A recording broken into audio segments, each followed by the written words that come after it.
जय Hind and hello guys, स्वागत है आपका आपके अपने YouTube चैनल ज्ञानदेह होस्ट में। और इस वीडियो में मैं आपको बताने वाला हूं इंडिया पोस्ट की नई भर्ती 2023 के बारे में, जो कि आपकी GDS के पद पर एक बार फिर से निकाली गई है। एंड इसमें आपकी वैकेंसी इस बार 12,828 निकाली गई है। इस वीडियो के अंदर आपको स्टेप बाय स्टेप बताया जाएगा कि कैसे आप लोग रसम से लेकर के प्रिंट तक के इस फॉर्म को भर पाएंगे। तो अगर आपने गाइज अभी तक वीडियो को लाइक नहीं किया तो यार लाइक कर दीजिए, क्योंकि आपके एक लाइक करने से काफी सारा मोटिवेशन मिलता है, जो कि मेरे लिए बाकी सभी चीजों से बढ़कर है, इसलिए आप एक लाइक कर दीजिएगा। अब चलिए पॉइंट पर आते हैं। तो अभी जो आप यहां पर वीडियो में देख सकते हैं, हमारी ऑफिशियल वेबसाइट जॉब्सज्ञान.in है। इसका लिंक वीडियो के डिस्क्रिप्शन में दिया है। जैसे ये लिंक ओपन करेंगे आपको जानने को मिलेगा कि 12,828 पद पर यह वैकेंसी निकाली है, जिसके फॉर्म आप 11 जून 2023 तक भर पाएंगे। कौन से सर्कल में किस कैटेगरी के लिए कितनी वैकेंसी है वो आप यहां पर चेक कर सकते हैं इस इमेज में। फिर यहां पर कौन से स्टेट की लोकल लैंग्वेज क्या है वो भी आप यहां पर चेक कर सकते हैं। इसके अलावा एज लिमिट 18 से 40 साल रखी गई है। फीस के बारे में आप जानते हैं। एंड यहां पर GDS क्या होता है उसके बारे में पूरी जानकारी इस आर्टिकल में आपको दी गई है। ये सभी जानकारी चेक करने के बाद में आप यहां पर आएंगे और आपको अप्लाइंग ऑनलाइन लिंक इसके ऊपर क्लिक करना है। इसके ऊपर क्लिक करने के बाद में यहां पर आपको अपनी इंफॉर्मेशन देनी है। तो सबसे पहले आप यहां पर आपका मोबाइल नंबर एंटर करेंगे एंड देन आप वैलिडेट मोबाइल नंबर के ऊपर क्लिक करेंगे। इसके बाद आपके नंबर पर एक OTP जाएगा, वो OTP यहां पर आपको डाल करके वेरीफाई करना है। सेम तरीके से आपको आपकी ईमेल आईडी एंटर करनी है और वैलिडेट ईमेल के ऊपर क्लिक करके आपकी ईमेल को आपको वेरीफाई कर लेना है। इसके बाद एप्लीकेंट नेम, आपको यहां पर आपका नाम जो 10th के सर्टिफिकेट के अंदर दिया है सेम नाम आपको यहां पर एंटर करना है। इसके बाद आपको यहां पर फादर नेम एंटर करना है, ये भी आपका 10th के सर्टिफिकेट के अकॉर्डिंग ही होना चाहिए। इसके बाद यहां पर आप देखेंगे डेट ऑफ बर्थ, तो जो भी आपकी डेट ऑफ बर्थ है वो आप यहां पर कैलेंडर के ऊपर क्लिक करके सिलेक्ट कर लेंगे। पहले आप यहां पर ईयर सेलेक्ट करेंगे, फिर यहां से मंथ और उसके बाद में डेट, तो आपकी डेट ऑफ बर्थ आ जाएगी। जेंडर आपको यहां से अपना सिलेक्ट कर लेना है, मेल फीमेल या फिर ट्रांसजेंडर। इसके बाद यहां पर आती कम्युनिटी, तो जो भी आपकी कास्ट कम्युनिटी है वो आपको सिलेक्ट कर लेनी है। मैं आपको बता दूं कि SC/ST के लिए कोई फीस नहीं है एंड ऑल कैटेगरी फीमेल के लिए भी कोई फीस नहीं है।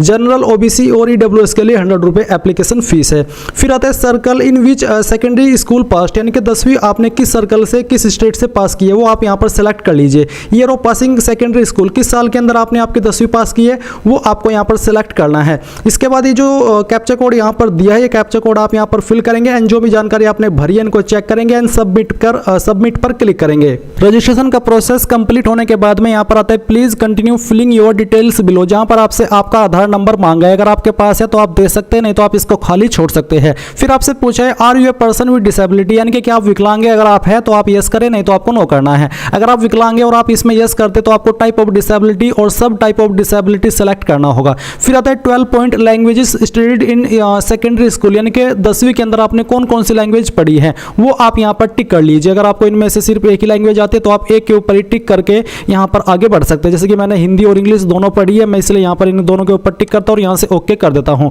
अब आता है वेदर एम्प्लॉयड, क्या आप अभी करंट में जॉब कर रहे हैं। अगर हाँ तो आप यस करें, नहीं तो आपको नो करना है। इसके बाद यहां पर अगर आप यस करते तो आपकी जो NOC यानी कि नॉन ऑब्जेक्शन सर्टिफिकेट, जो कि वहां से लेना होता है जहां पर आप ऑलरेडी काम कर रहे होते हैं। इसके बाद आता है अपलोड फोटो, जहां पर आपके फोटो का साइज 50 KB से ज्यादा नहीं होना चाहिए, फॉर्मेट JPG का।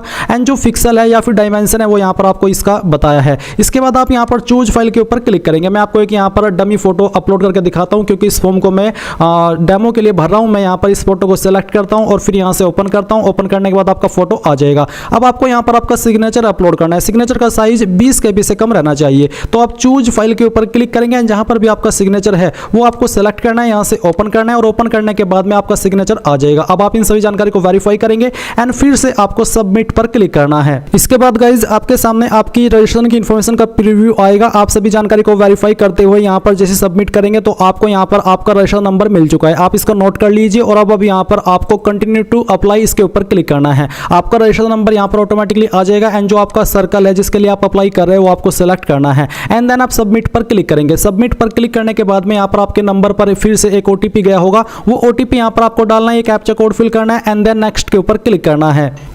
नाउ गाइज यहाँ पर आपके रजिस्ट्रेशन की इन्फॉर्मेशन दी गई है और आपको आपके एड्रेस की इन्फॉर्मेशन देनी है। तो पहले आपका कम्युनिकेशन यानी कि प्रेजेंट एड्रेस, तो जो भी आपका डोर, हाउस, अपार्टमेंट नंबर है वो आप यहाँ पर लिख दीजिए। इसके बाद जो आपकी स्ट्रीट है वो स्ट्रीट आपको यहाँ पर लिखनी है। आपके सिटी विलेज का नाम आपको देना है। आपका जो डिस्ट्रिक्ट है उस डिस्ट्रिक्ट का नाम आपको यहाँ पर दे देना है। अगर डिस्ट्रिक्ट लागू नहीं है तो मंडल का नाम दे दीजिए, पंचायत का नाम दे दीजिए और फिर जो आपका पिन कोड है वो आपको यहाँ पर डाल देना है। एंड अगर आपका परमानेंट एड्रेस और कम्युनिकेशन यानी कि प्रेजेंट एड्रेस सेम है तो आप यहाँ पर टिक कर देंगे। अगर अलग है तो अनटिक करके अलग से भर दीजिएगा। फिर आती है क्वालिफिकेशन डिटेल। तो आप यहाँ पर जो आपका बोर्ड है वो बोर्ड सेलेक्ट कर लेंगे। तो आपके यहाँ पर काफ़ी बोर्ड के ऑप्शन दिए आपकी स्टेट के अकॉर्डिंग, तो आपको अपना बोर्ड सेलेक्ट करना है। फिर आपको रिजल्ट टाइप बताना कि किसके अंदर नंबर थे। जैसे कि मैंने अब गाइज मैं आपको बताना चाहूँगा SSC MTS बेस्ट बुक के बारे में, जिसके माध्यम से आप अपने एग्जाम की प्रिपरेशन कर सकते हैं। और ये बुक है SK बुक्स की, और SK बुक्स इंडिया का one of biggest book publication house है। तो आप इस बुक के माध्यम से अपने एग्जाम की प्रिपरेशन कर सकते हैं। और आप मेरा सजेशन चाहते हैं तो कौन सी बुक बेहतर रहेगी,